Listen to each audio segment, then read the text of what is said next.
Enjoying the show?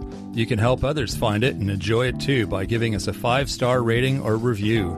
If you feel like reaching out to us with a question or comment, you can send us an email at mywifetherd@gmail.com. And don't forget to visit our website at mywifethedietitian.com, as well as our social media pages. We're on Facebook, Instagram, and YouTube. Enjoy the show. It's Rob and Sandra from My Wife the Dietitian, and this is Nutrition Nuggets. Hey, Rob. Oh, hey, Sandra. We just did an episode recently with Rhonda Krick about Ozempic and the weight loss medications and intuitive eating. Super interesting. It was such a great interview, and it was so great to connect with Rhonda. And after that episode, a friend of mine sent a message about if we had read The Magic Pill by Johann. And I hadn't. And so I looked it up, and I've listened to Johann on many different podcast interviews. And, you know, it's so interesting. He gives a really well-rounded perspective on this. He's a really good storyteller, but he's his own guinea pig because he is taking it himself and it's working for him. And he predicts that more than half of the American population will be taking this or another weight loss medication like Ozempic in the next decade when Ozempic patents expire and the generic versions are available to buy, because right now it's almost $800 or $900 a month for people to use it. Wow. Yeah, I love the title of the book, The Magic Pill. It's a perfect title. It's like The Magic Pill, aka The Easy Fix. It's actually, the title's The Magic Pill, The Extraordinary Benefits and Disturbing Risks of the New Weight Loss Drugs. Yeah, that kind of sums it up. Yeah. Well, do you remember? It really does. We listened just recently this week together to a case study. It was Dr. Gabe Mirkin, who's a doctor who's, I think he just turned 90.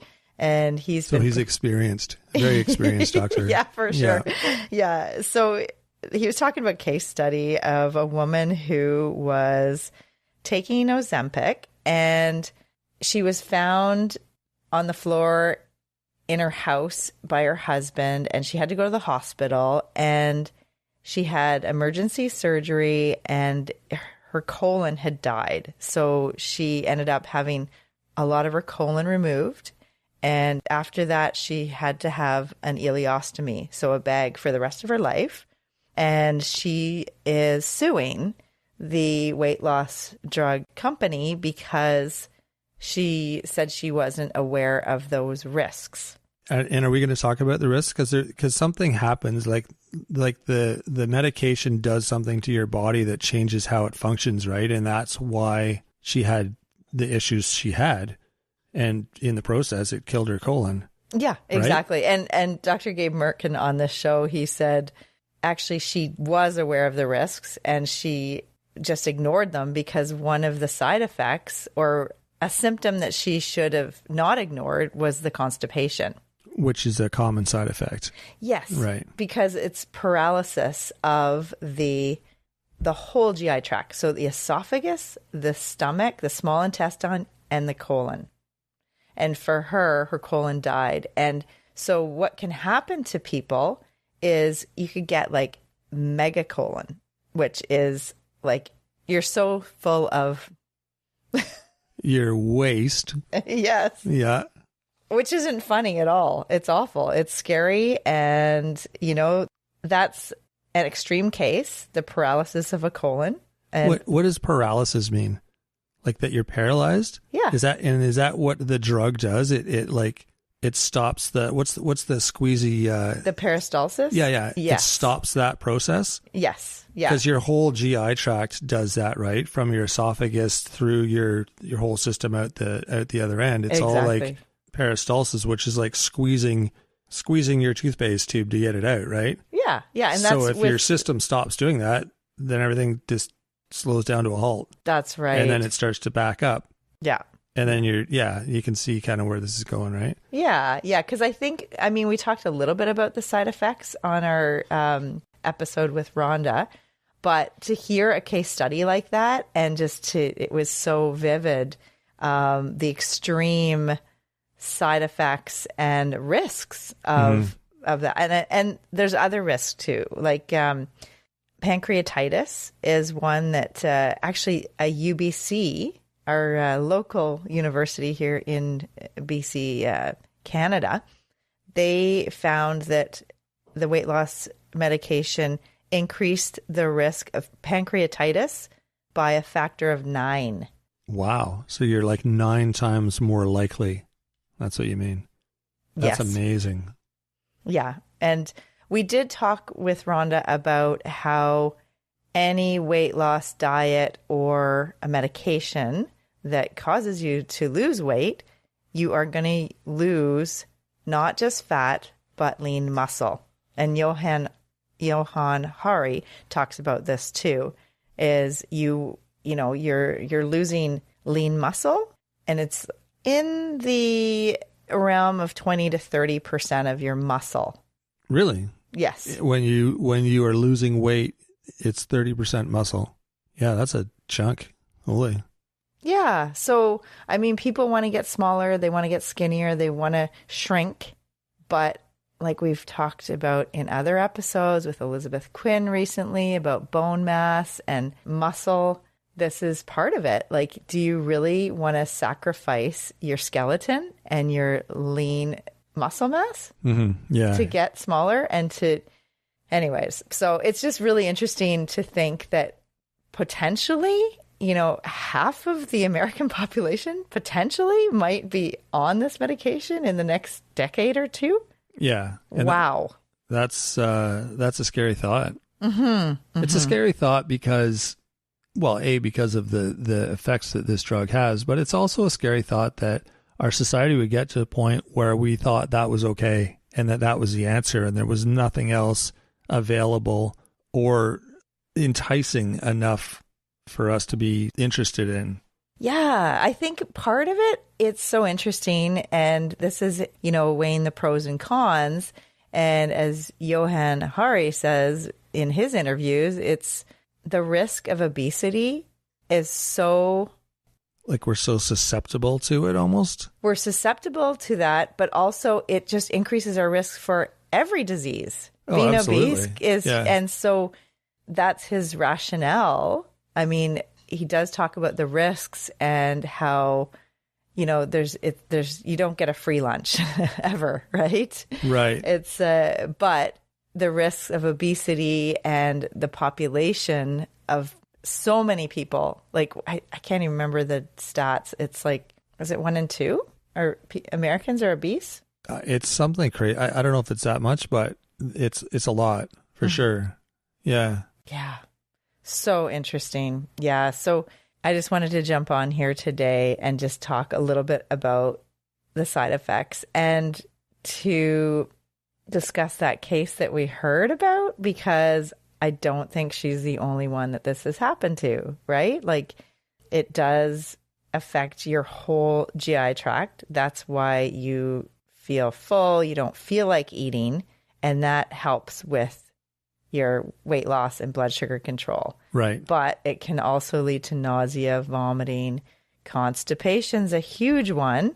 And if you're having, severe or persistent constipation or abdominal pain or bloating, or you haven't been able to pass stool, this is an indication that you should seek help from your doctor, from your medical professionals, to make sure that you are not getting a bowel obstruction, because this is what could happen. You could get a prolonged bowel paralysis, which could end up being, severe ileus or megacolon, like a dilated colon, or it could burst, it could die, like this woman.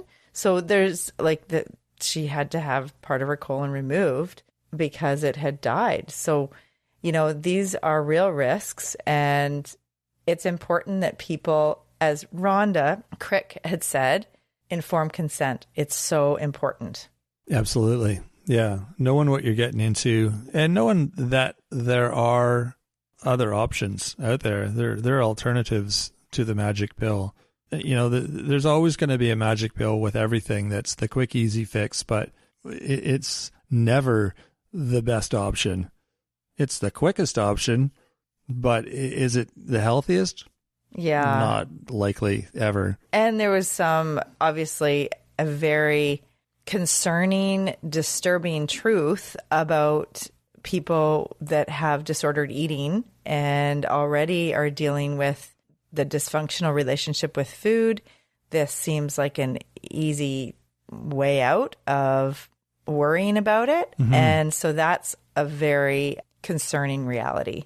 It'll be interesting to see where our world is at in about 10, 15 years from now, to see how much of the crazy stuff that's around these days sticks and how much of it will be something that we talk about, like, oh, remember when we used to do whatever, or if it's going to become mainstream. Well, there's an expert that I listen to, Dr. Stacy Sims, and she's written Roar and Next Level, and it's all about women getting stronger through their lifetime, and especially in perimenopause and menopause. And she is talking about the weight loss medication and says that it kind of reminds her of that movie WALL-E, where, in the future, if we're all taking this weight loss medication and have no lean muscle, like, it's just like we're all just going to be floating around and like just no strength left, mm-hmm. and just not able to do anything for ourselves, like in wheelchairs, or I don't know. It's like you said, to think about how the future will look is really interesting.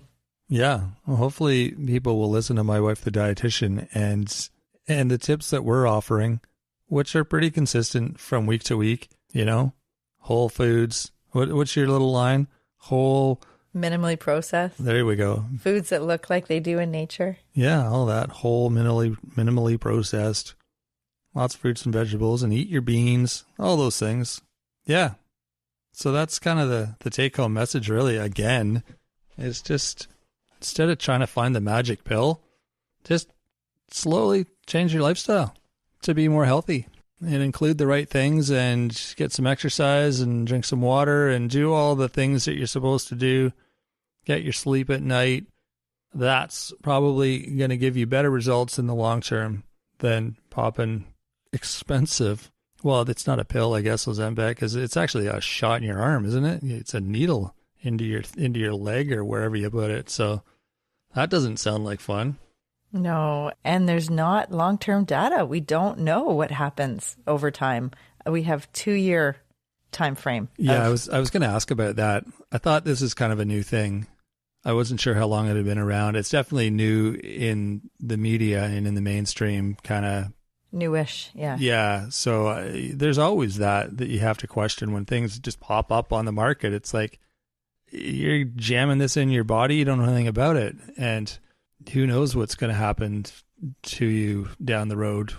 So yeah, once again, food has been around forever. We know it works. We know what it does to our body. And that's something that you can sort of have trusted results if you eat the right food.